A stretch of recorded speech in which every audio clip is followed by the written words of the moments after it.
Hi ಸ್ನೇಹಿತರೆ, ಎಲ್ಲರಿಗೂ ನಮಸ್ಕಾರ. ನಮ್ಮ ಯೋಜನಾ ಮಿತ್ರ ಚಾನಲ್ಗೆ ಸ್ವಾಗತ. ಎಲ್ಲರಿಗೂ ಕೂಡ ಅತಿ ಮುಖ್ಯವಾದ ಮಾಹಿತಿ ಇದು. ಬೆಳೆ ಹಾನಿ ಪರಿಹಾರ 2025-26ನೇ ಬಗ್ಗೆ ಸಂಪೂರ್ಣ ಮಾಹಿತಿ ಇಲ್ಲಿದೆ. ಈ ಬಾರಿ ಆಗಸ್ಟ್ ಸೆಪ್ಟೆಂಬರ್ನಲ್ಲಿ ಅತಿಯಾಗಿ ಸುರಿದ ಮಳೆಯಿಂದ, ಪ್ರವಾಹದಿಂದ ಮತ್ತು ಜೋರು ಮಳೆಯಿಂದ ಲಕ್ಷಾಂತರ ರೈತರ ಬೆಳೆಗಳು ನಾಶವಾಗಿವೆ. ರೈತರು ಆತಂಕದಿಂದ ಇದ್ದಾರೆ. ಆದರೆ ಸರ್ಕಾರ ಅಂಥವರಿಗೆ ಈಗ ಸರ್ಕಾರದಿಂದ ಒಂದು ದೊಡ್ಡ ಗುಡ್ ನ್ಯೂಸ್ ಇದಾಗಿದೆ.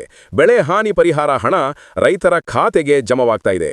ಯಾವ ಜಿಲ್ಲೆಗೆ ಹಣ ಜಮವಾಗ್ತಾ ಇದೆ, ಎಷ್ಟು ಪರಿಹಾರ ಸಿಗ್ತಾ ಇದೆ ಮತ್ತು ಯಾವ ದಿನದಂದು ರೈತರಿಗೆ ಬರ್ತಿದೆ ಹಾಗೂ ಸ್ಟೇಟಸ್ ಹೇಗೆ ಚೆಕ್ ಮಾಡೋದು ಮತ್ತು ಈ ಹಣ ಪಡೆಯಲು ಯಾರೆಲ್ಲ ಅರ್ಹರು ಅಂತ ಕೂಡ ನಾನು ಇವತ್ತು ನಿಮಗೆ ತಿಳಿಸ್ತಾ ಇದ್ದೇನೆ. ಹೌದು ಸ್ನೇಹಿತರೆ, ಈ ಒಂದು ವಿಡಿಯೋನ ಯಾರೆಲ್ಲ ನೋಡ್ತಾ ಇದ್ರೋ ಪ್ರತಿಯೊಬ್ಬರೂ ಕೂಡ ಕೊನೆವರೆಗೂ ನೋಡಿ. ಖಂಡಿತವಾಗಿ ನಿಮಗೆ ಅರ್ಥವಾಗುವಂಥದ್ದು. ಇಲ್ಲಾಂದರೆ ಸ್ಕಿಪ್ ಮಾಡಿ ನೋಡಿದ್ರೆ ನಿಮಗೆ ಅರ್ಥವಾಗುವುದಿಲ್ಲ. ಸ್ನೇಹಿತರೆ, ಯಾವ ಜಿಲ್ಲೆಗೆ ಹಣ ಬರ್ತಾ ಇದೆ, ಈ ಒಂದಿಷ್ಟು ಜಿಲ್ಲೆಗೆ ಹಣ ಬರ್ತಾ ಇದೆ ಮತ್ತು ನಿಮ್ಮ ಜಿಲ್ಲೆ ಇದರಲ್ಲಿ ಇಲ್ಲ ಅಂದರೆ ಮುಂದಿನ ಹಂತದಲ್ಲಿ ಸಿಗ್ತಾ ಇರುವಂಥದ್ದು. ಯಾಕೆಂದರೆ ಹಂತ ಹಂತವಾಗಿ ರೈತರ ಖಾತೆಗೆ ಬೆಳೆ ಪರಿಹಾರ ಹಣ ಜಮವಾಗ್ತಾ ಇರುವಂಥದ್ದು. ಅದರಿಂದ ತಿಳಿಸ್ತಾ ಇದ್ದೇನೆ. ಸ್ನೇಹಿತರೆ, ಸರ್ಕಾರದ ಅಧಿಕೃತ ಮಾಹಿತಿಯಿಂದ ನಾನು ಕೂಡ ಈ ಒಂದು ವಿಡಿಯೋ ಮಾಡಿ ನಿಮಗೆ ತಿಳಿಸ್ತಾ ಇದ್ದೇನೆ. ಪ್ರತಿಯೊಬ್ಬರೂ ಕೂಡ ಈ ಒಂದು ವಿಡಿಯೋನ ಸಂಪೂರ್ಣವಾಗಿ ನೋಡಿ. ಈ ಬಾರಿ ಸರ್ಕಾರ ಬಿಡುಗಡೆ ಮಾಡಿರುವ ಪರಿಹಾರ ಹಣ ಎಷ್ಟು ಅಂತ ನೋಡೋಣ. ಒಣಭೂಮಿ ಪ್ರದೇಶಕ್ಕೆ ಎಷ್ಟು ಮತ್ತು ನೀರಾವರಿ ಪ್ರದೇಶಕ್ಕೆ ಎಷ್ಟು ಮತ್ತು ತೋಟಗಾರಿಕೆ ಬೆಳೆಗೆ ಎಷ್ಟು ಅಂತ ಕೂಡ ನೋಡ್ಬಿಡೋಣ.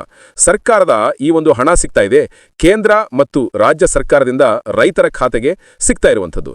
ಈ ಸರಿ ಹೆಚ್ಚುವರಿ ಹಣವಾಗಿ ರೈತರ ಖಾತೆಗೆ ಜಮವಾಗ್ತಾ ಇರುವಂಥದ್ದು. ಸ್ನೇಹಿತರೆ, ಇಲ್ಲಿ ಒಣಭೂಮಿ ಪ್ರದೇಶಕ್ಕೆ ಎಷ್ಟು ಸಿಗ್ತಾ ಇದೆ ಅಂತ ನೋಡೋದಾದ್ರೆ 17,000 ಪ್ರತಿ ಹೆಕ್ಟರ್ಗೆ ಸಿಗ್ತಾ ಇರುವಂಥದ್ದು. ಜೋಳ, ರಾಗಿ, ಹತ್ತಿ, ತೊಗರಿ ಬೆಳೆಗಳಿಗೆ ಈ ಒಂದು ಪರಿಹಾರ ಸಿಗ್ತಾ ಇದೆ. ನೀರಾವರಿ ಪ್ರದೇಶಕ್ಕೂ ಕೂಡ ಈ ಒಂದು ಹಣ ಸಿಗ್ತಾ ಇದೆ ಮತ್ತು ನೀರಾವರಿ ಪ್ರದೇಶಕ್ಕೆ 25,000 ಸಿಗ್ತಾ ಇರುವಂಥದ್ದು ಪ್ರತಿ ಹೆಕ್ಟರ್ಗೆ ಅಂತ ಕೂಡ ತಿಳಿಸಲಾಗಿದೆ. ತೋಟಗಾರಿಕೆ ಬೆಳೆಗಳಿಗೂ ಈ ಒಂದು ಹಣ ಸಿಗ್ತಾ ಇದೆ. ದೀರ್ಘಾವಧಿ ಬೆಳೆಗೆ ಈ ಒಂದು ಅವಕಾಶ ಕಲ್ಪಿಸಲಾಗಿದೆ. ಇಲ್ಲಿ ತೆಂಗು, ಅಡಿಕೆ, ದ್ರಾಕ್ಷಿ, ಬಾಳೆ ಹಾಳಾದರೆ 31,000ದಿಂದ 45,000ವರೆಗೂ ಕೂಡ ಸಿಗ್ತಾ ಇದೆ ಪ್ರತಿ ಹೆಕ್ಟರ್ಗೆ ಅಂತ ಕೂಡ ತಿಳಿಸಲಾಗಿದೆ. ಸಣ್ಣ ಮತ್ತು ಅತಿ ಸಣ್ಣ ರೈತರಿಗೆ ಮಾತ್ರ ಈ ಒಂದು ಅವಕಾಶ ಸಿಗ್ತಾ ಇರುವಂಥದ್ದು. ಈಗಾಗಲೇ ಹಣ ಬಂದಿರುವ ಪ್ರಮುಖ ಜಿಲ್ಲೆಗಳನ್ನು ಕೂಡ ನೋಡ್ಬಿಡೋಣ. ಸ್ನೇಹಿತರೆ, ಈ ಒಂದು ವಿಡಿಯೋನ ಮುಂದುವರಿಸುವ ಮೊದಲು ನೀವೇನಾದರೂ ಮೊದಲನೇ ಬಾರಿಯೇ ನಮ್ಮ ಚಾನಲ್ಗೆ ಭೇಟಿ ನೀಡಿದ್ರೆ ಹಾಗೂ ಯಾರು ಕೂಡ ಇನ್ನೂ ಸಬ್ಸ್ಕ್ರೈಬ್ ಆಗದೇ ಇದ್ರೆ ಪ್ರತಿಯೊಬ್ಬರು ಈಗಲೇ ನಮ್ಮ ಚಾನಲ್ಗೆ ಸಬ್ಸ್ಕ್ರೈಬ್ ಮಾಡ್ಕೊಳ್ಳಿ. ಹಾಗೆ ಯಾರೆಲ್ಲ ಈ ಒಂದು ವಿಡಿಯೋನ ನೋಡ್ತಾ ಇದ್ರು ಒಂದೇ ಒಂದು ತಪ್ಪದೇ ಲೈಕ್ ಕೊಟ್ಟು ನಿಮ್ಮ ಸ್ನೇಹಿತರಿಗೂ ಈ ಒಂದು ವಿಡಿಯೋನ ಶೇರ್ ಮಾಡಿ, ಲೈಕ್ ಮಾಡಿ, ಶೇರ್ ಮಾಡಿ, ಹಾಗೆ ಸಬ್ಸ್ಕ್ರೈಬ್ ಮಾಡ್ಕೊಳ್ಳಿ ಅಂತ ತಿಳಿಸ್ತೇನೆ. ಸಬ್ಸ್ಕ್ರೈಬ್ ಮಾಡ್ಕೊಂಡಿದ್ರಿಂದ ಸರ್ಕಾರದಿಂದ ಯಾವುದೇ ಒಂದು ಹೊಸ ಯೋಜನೆ ಬಿಟ್ಟರೂ ಕೂಡ ನಾನು ಆದಷ್ಟು ಬೇಗ ನಿಮಗೆ ತಿಳಿಸ್ತಾ ಇದ್ದೇನೆ. ಸ್ನೇಹಿತರೆ, ಇಲ್ಲಿ ಜಿಲ್ಲೆಯ ಲಿಸ್ಟನ್ನು ಕೂಡ ನೋಡ್ಬಿಡೋಣ.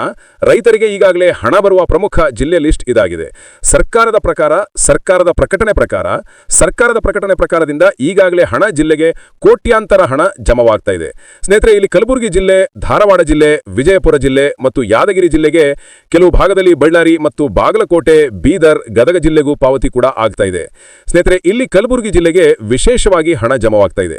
ಪ್ರತಿಯೊಂದು ಕರ್ನಾಟಕದ ರೈತರಿಗೆ ಈ ಒಂದು ಹಣ ಜಮವಾಗ್ತಾ ಇರುವಂಥದ್ದು. ಆದರೆ ಇಲ್ಲಿ ಮೊದಲನೇ ಹಂತದಲ್ಲಿ ಇಷ್ಟು ಜಿಲ್ಲೆಗೆ ಸಿಗ್ತಾ ಇದೆ. ಈ ಒಂದಿಷ್ಟು ಜಿಲ್ಲೆಗೂ ಕೂಡ ಹಣ ಬಿಡುಗಡೆ ಆಗಿದೆ. ಆದರೆ ರೈತರ ಖಾತೆಗೆ ಇನ್ನೂ ತಲುಪಿಲ್ಲ. ಯಾವಾಗ ತಲುಪ್ತದೆ ಅಂತ ಕೂಡ ನೋಡೋಣ. ಅದಕ್ಕೂ ಮೊದಲು ಇಲ್ಲಿ ಕಲಬುರಗಿ ಜಿಲ್ಲೆಗೆ ವಿಶೇಷವಾಗಿ ಮಾಹಿತಿ ರೈತರ ಖಾತೆಗೆ ಜಮವಾಗ್ತಾ ಇದೆ. ಸಚಿವರಾದ ಪ್ರಿಯಾಂಕ್ ಖರ್ಗೆ ಅವರು ನವೆಂಬರ್ 17ರಂದು ನೀಡಿರುವ ಮಾಹಿತಿ ಇದಾಗಿದೆ. ಕಲಬುರಗಿ ಜಿಲ್ಲೆಯಲ್ಲಿ ಈ ಬಾರಿ 250.97 ಕೋಟಿ ಪರಿಹಾರ ಸಿಗ್ತಾ ಇದೆ. ಇನ್ನು 4-5 ದಿನದಲ್ಲಿ ರೈತರ ಖಾತೆಗೆ ಜಮವಾಗ್ತಾ ಇದೆ ಅಂತ ಕೂಡ ತಿಳಿಸಿದ್ರು. 3.26 ಲಕ್ಷ ರೈತರಿಗೆ ಈ ಒಂದು ಹಣ ಜಮವಾಗ್ತಾ ಇದೆ ಅಂತ ಕೂಡ ತಿಳಿಸಲಾಗಿದೆ. ಬೆಳೆ ವಿಮೆ ಮಾಡಿಸಿದವರಿಗೆ ಹೆಚ್ಚುವರಿ 243 ಕೋಟಿ ಈಗ ಜಮವಾಗ್ತಾ ಇದೆ ಅಂತ ಕೂಡ ತಿಳಿಸಲಾಗಿದೆ. ಇದು ರಾಜ್ಯದಲ್ಲಿ ಈಗಾಗಲೇ ಸಿಗ್ತಿರುವ ಅತ್ಯಂತ ದೊಡ್ಡ ಮೊತ್ತ ಅಂತ ಕೂಡ ತಿಳಿಸಲಾಗಿದೆ. ಅಂದ್ರೆ ರಾಜ್ಯದಲ್ಲಿ, ಹೌದು, ನಮ್ಮ ರಾಜ್ಯದ ಕರ್ನಾಟಕದಲ್ಲಿ ಪ್ರತಿ ರೈತರಿಗೂ ಈ ಒಂದು ಹಣ ತಲುಪಿದೆ. ಆದರೆ ಇಲ್ಲಿ ಕಲಬುರಗಿ ಜಿಲ್ಲೆಯಲ್ಲಿ ಅತಿ ಹೆಚ್ಚು ರೈತರಿಗೆ ಈ ಒಂದು ಹಣ ಸಿಗ್ತಾ ಇದೆ. ಕಲಬುರಗಿ ಜಿಲ್ಲೆಯ ರೈತರಿಗೆ ಬೆಳೆ ಹಾನಿ ಬಹಳಷ್ಟು ಆಗಿರುವ ಕಾರಣಗಳಿಂದ ಈ ಒಂದು ಹಣ ಕಲಬುರಗಿ ಜಿಲ್ಲೆಗೆ ವೇಗವಾಗಿ ಮತ್ತು ಅತಿ ಹೆಚ್ಚು ಹಣವಾಗಿ ಸಿಗ್ತಾ ಇರುವಂಥದ್ದು. 243 ಕೋಟಿ ಹಣವನ್ನು ಕೂಡ ಬಿಡುಗಡೆ ಮಾಡ್ತಾ ಇದ್ದಾರೆ. ಈ ಒಂದು ಹಣ ಯಾವಾಗ ಜಮವಾಗ್ತದೆ? ಪ್ರತಿಯೊಂದು ಕರ್ನಾಟಕದ ಜಿಲ್ಲೆಗೂ ಹಣ ಜಮವಾಗುವಂಥದ್ದು. ಆದರೆ ಇವಾಗ ನಾನು ಹೇಳಿದೆ ಅಲ್ವಾ, ಈ ಒಂದರ ಜಿಲ್ಲೆಗಳಿಗೆ ಯಾವಾಗ ಹಣ ಜಮವಾಗ್ತಾ ಇದೆ ಅಂತ ನೋಡೋದಾದ್ರೆ ಇಲ್ಲಿ ಸರ್ಕಾರದ ಅಧಿಕೃತ ವೇಳಾಪಟ್ಟಿ ಇದಾಗಿದೆ. ಅಕ್ಟೋಬರ್ 15ರಲ್ಲಿ ಪಾವತಿ ಪ್ರಾರಂಭವಾಗಿದೆ. ಈ ಒಂದು ಹಣವನ್ನು ನಾವು ಹಾಕಬೇಕು ಅನ್ನೋದಕ್ಕೆ ಪಾವತಿಯನ್ನು ಆರಂಭಿಸಿದ್ದಾರೆ. ನವೆಂಬರ್ ಮೊದಲನೇ ವಾರದಲ್ಲಿ ದೊಡ್ಡ ಪ್ರಮಾಣದಲ್ಲಿ ಹಣ ಜಮವಾಗಿದೆ. ಅಂದರೆ ಕೇಂದ್ರ ಸರ್ಕಾರದಿಂದ ರಾಜ್ಯ ಸರ್ಕಾರಕ್ಕೆ ಹಣ ಜಮವಾಗಿದೆ. ಡಿಸೆಂಬರ್ ಮೊದಲನೇ ವಾರದಲ್ಲಿ ಎಲ್ಲ ಅರ್ಹ ರೈತರಿಗೆ ಖಚಿತವಾಗಿ ಬರುತ್ತೆ ಅಂತ ಕೂಡ ತಿಳಿಸಲಾಗಿದೆ. ಅಂದ್ರೆ ಇವಾಗ ಈ ಒಂದು ಹಣವನ್ನು ಹಾಕಲಿಕ್ಕೆ ಪ್ರಾರಂಭಿಸ್ತಾ ಇದ್ದಾರೆ. ಈ ಒಂದು ಹಣವು ರೈತರ ಖಾತೆಗೆ ಡಿಸೆಂಬರ್ ಮೊದಲನೇ ವಾರದ ಒಳಗೆ ರೈತರ ಖಾತೆಗೆ ಬರುತ್ತೆ ಅಂತ ಕೂಡ ತಿಳಿಸಲಾಗಿದೆ. ಇಷ್ಟು ಜಿಲ್ಲೆಯವರಿಗೆ, ಹೌದು ಈಗ ಹೇಳಿದ್ನಲ್ವಾ, ಅಷ್ಟು ಜಿಲ್ಲೆಯವರಿಗೆ ಡಿಸೆಂಬರ್ ಮೊದಲನೇ ವಾರದಲ್ಲಿ ರೈತರ ಖಾತೆಗೆ ಜಮವಾಗ್ತದೆ. ಆದರೆ ಈ ಒಂದು ಹಣವು ರೈತರ ಜಿಲ್ಲೆಗೆ ಬಂದಿದೆ ಅಂತ ಕೂಡ ತಿಳಿಸಿದೆ. ನಾನೀಗ ಬಂದ ಬಳಿಕ ತಾಲೂಕಿಗೆ ಬಂದು ಗ್ರಾಮಕ್ಕೆ ಬರಬೇಕಾಗಿದೆ. ಅದಕ್ಕೋಸ್ಕರ ಇಲ್ಲಿ ಇನ್ನೂ ಒಂದು ವಾರದ ಒಳಗಡೆ ರೈತರ ಖಾತೆಗೆ ಹಣ ಜಮವಾಗ್ತದೆ ಅಂತ ತಿಳಿಸಲಾಗಿದೆ. ಇವಾಗ ಹೇಳಿದೆ ಅಲ್ಲ, ಇಷ್ಟು ಜಿಲ್ಲೆಯ ರೈತರಿಗೆ ಮಾತ್ರವಲ್ಲ, ಉಳಿದ ಜಿಲ್ಲೆಯವರಿಗೂ ಕೂಡ ಈ ಒಂದು ಹಣ ಜಮವಾಗ್ತದೆ. ಆದರೆ ಹಂತ ಹಂತವಾಗಿ ಬರುವುದಕ್ಕೆ ಸ್ವಲ್ಪ ಲೇಟ್ ಆಗಿರುವ ಕಾರಣಗಳಿಂದ ಹಣ ರೈತರ ಖಾತೆಗೆ ಜಮವಾಗುವಂಥದ್ದು. ಈ ಒಂದು ಹಣವನ್ನು ಕೂಡ ಕೇಂದ್ರದಿಂದ ರಾಜ್ಯಕ್ಕೆ ಬಿಡುಗಡೆ ಮಾಡಿದ್ದಾರೆ. ಅದರ ಮೂಲಕ ಈ ಒಂದು ಹಣ ನಿಮ್ಮ ಖಾತೆಗೆ ಬಂದೇ ಬರುವಂಥದ್ದು ಅಂತ ಕೂಡ ನಾವು ಭರವಸೆಯನ್ನ ಹೇಳ್ತಾ ಇದ್ದೇವೆ. ಸ್ನೇಹಿತರೆ, ಇಲ್ಲಿ ಕಂದಾಯ ಸಚಿವರಾದ ಕೃಷ್ಣ ಬೈರೇಗೌಡ ಅವರು ಕೂಡ ರೈತರಿಗೆ ಒಂದು ಮಾಹಿತಿಯನ್ನ ತಿಳಿಸಿದ್ದಾರೆ. ನಾವು ಕರ್ನಾಟಕದ ಪ್ರತಿ ರೈತರಿಗೂ ಹಣವನ್ನು ಜಮಾ ಮಾಡುತ್ತೇವೆ. ಈ ಒಂದು ಹಣವು ಅವರಿಗೆ ಹೋಗಬೇಕಾಗಿದೆ.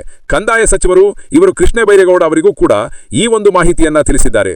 ಒಬ್ಬ ಅರ್ಹ ರೈತರಿಗೆ ಬಿಟ್ಟು ಇನ್ನೊಬ್ಬರಿಗೆ ನಾವು ಹಣವನ್ನು ನೀಡುವುದಿಲ್ಲ. ಪ್ರತಿ ಅರ್ಹ ರೈತರಿಗೆ ಹಣವನ್ನು ಹಾಕ್ತೀವಿ ಅಂತ ಖಚಿತಪಡಿಸಿದ್ದಾರೆ. ಹಣವನ್ನು ಪಡೆಯಲು ನೀವು 3 ಕೆಲಸವನ್ನ ಮಾಡಲೇಬೇಕಾಗಿದೆ. ಈ ಒಂದು 3 ಕೆಲಸವನ್ನ ನೀವು ಕಡ್ಡಾಯವಾಗಿ ಮಾಡಿದ್ರೆ ಖಂಡಿತವಾಗಿ ನಿಮಗೆ ಹಣ ಆದಷ್ಟು ಬೇಗ ಜಮವಾಗ್ತದೆ. ಮೊದಲನೆಯದು ರೈತ ನೋಂದಣಿ ಹಾಗೂ ಏಕೀಕೃತ ಲಾಭ ಪಡೆದವರ ಮಾಹಿತಿ ವ್ಯವಸ್ಥೆ ಇದಾಗಿದೆ. ಎಲ್ಲ ರೈತರಿಗೂ ಕೂಡ ಈ ಒಂದು ಮಾಹಿತಿ ಸಿಗ್ತಾ ಇರುವಂಥದ್ದು. ಕರ್ನಾಟಕದಲ್ಲಿ ಪ್ರತಿ ರೈತರಿಗೂ ಈ ಒಂದು ಅವಕಾಶ ಸಿಗ್ತಾ ಇರುವಂಥದ್ದು. ಇದೊಂದು ರೈತ ನೋಂದಣಿ ಹಾಗೂ ಏಕೀಕೃತ ಲಾಭ ಪಡೆದವರ ಮಾಹಿತಿ ವ್ಯವಸ್ಥೆಗೆ ನೀವು ಲಿಂಕ್ ಆಗಿದ್ರೆ, ಅಂದ್ರೆ ಈ ಒಂದು ಮಾಹಿತಿ ಪ್ರತಿ ರೈತರಲ್ಲಿ ಇರಬೇಕು. ನಿಮ್ಮ ಆಧಾರ್ ಕಾರ್ಡು, ನಿಮ್ಮ ಫೋನ್ ನಂಬರು ಮತ್ತು ನೀವು ಯಾವುದೇ ಒಂದು ವ್ಯವಸ್ಥೆಗೆ ಅಪ್ಲಿಕೇಶನ್ ಹಾಕಬೇಕು ಅಂದ್ರೂ ಕೂಡ ಈ ಒಂದು ರೈತ ನೋಂದಣಿಯನ್ನ ನೀವು ಮಾಡಿಸಿರಬೇಕು ಅಂತಾನೂ ಕೂಡ ತಿಳಿಸಲಾಗಿದೆ. ಪ್ರತಿ ರೈತರು ಕೂಡ ರೈತ ನೋಂದಣಿಯನ್ನ ಮಾಡಿಸಿಕೊಳ್ಳಿ ಅಂತಾನೂ ಕೂಡ ನಾನು ತಿಳಿಸ್ತಾ ಇದ್ದೇನೆ. ಎರಡನೇದು ಬ್ಯಾಂಕ್ KYC ಮತ್ತು NPIC ಮ್ಯಾಪಿಂಗ್ ಇನ್ನೂ ಅತ್ಯಂತ ಮುಖ್ಯವಾಗಿದೆ. ನಿಮ್ಮ ಬ್ಯಾಂಕ್ ಖಾತೆಗೆ ಹೋಗಿ ಆಧಾರ್ ಬ್ಯಾಂಕ್ ಖಾತೆಗೆ ಲಿಂಕ್ ಆಗಿದೆಯಾ ಇಲ್ವಾ ಅಂತ ಕೂಡ ಚೆಕ್ ಮಾಡ್ಕೊಳ್ಳಿ. ಮತ್ತು NPIC ಮ್ಯಾಪಿಂಗ್ ಆಗಿದ್ರೆ ಮಾತ್ರ ಈ ಒಂದು ಹಣ ನಿಮ್ಮ ಖಾತೆಗೆ ಬರುವಂಥದ್ದು. ಇದನ್ನು ಕೂಡ ಚೆಕ್ ಮಾಡ್ಕೊಳ್ಳಿ. ಮತ್ತು ಸ್ನೇಹಿತರೆ, ಮೂರನೇದು ನಿಮ್ಮ ಹೆಸರು ಸರಿ ಹೊಂದಿದೆಯಾ ಇಲ್ವಾ ಅಂತ ಕೂಡ ನೋಡೋದು. ಅಂದ್ರೆ ಬ್ಯಾಂಕ್ ಖಾತೆಯಲ್ಲಾಗಿರ್ಬೋದು, ಆಧಾರ್ ಕಾರ್ಡಲ್ಲಾಗಿರ್ಬೋದು ಮತ್ತು RTC ಆಗಿರ್ಬೋದು. ಈ ಒಂದು 3 ಇದರಲ್ಲಿ ನಿಮ್ಮ ಹೆಸರು ಒಂದೇ ಇರಬೇಕು. ಹೌದು, ಆಧಾರ್ನಲ್ಲಿ, RTCಯಲ್ಲಿ ಮತ್ತು ಬ್ಯಾಂಕ್ ಪಾಸ್ಬುಕ್ನಲ್ಲಿ ನಿಮ್ಮ ಹೆಸರು ಒಂದೇ ತರ ಇರಬೇಕು. ಒಂದು ಅಕ್ಷರನೂ ಕೂಡ ಮಿಸ್ಟೇಕ್ ಆಗಿರಬಾರ್ದು ಅಂತಲೂ ಕೂಡ ತಿಳಿಸಲಾಗಿದೆ.